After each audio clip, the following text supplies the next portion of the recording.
ज़कात के मौजू पर बात हो रही थी।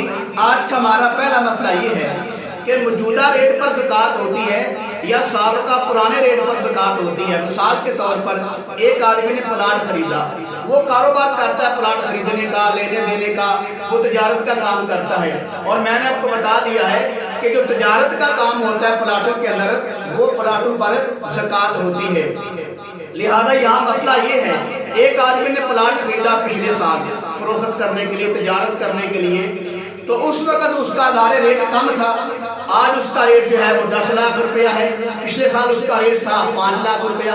अब जब ज़कात निकालेगा तो पिछले साल जब लिया था उस वक्त के रेट के हिसाब से ज़कात निकालेगा या मौजूदा रेट के हिसाब से ज़कात निकालेगा? तो मेरे अजीज भाई, मौजूदा रेट के हिसाब से ज़कात निकालनी पड़ेगी।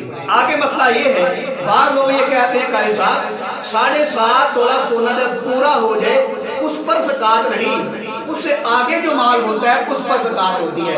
मेरे दिल भाइयों, ये मसला बिल्कुल गलत है, सिरे से गलत है।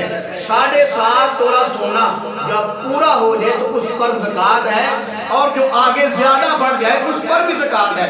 ये कहना कि 7.5 तोला सोना जो है उससे आगे जो बढ़ता है उस आगे वाले पर ज़कात है, मेरे प्यारे अजीज भाइयों, नहीं।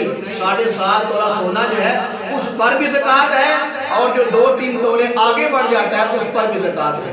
आगे मसला ये है कि ज़कात कितने फीसद होती है? मेरे अजीज भाई, ज़कात होती है 2.5%। आगे मसला ये है कि जो चीज़ें इस्तेमाल में होती हैं, क्या उन पर ज़कात होती है कि नहीं होती? मेरे अजीज भाई, जो चीज़ें आम तौर पे इस्तेमाल की जाती हैं उन पर ज़कात नहीं होती।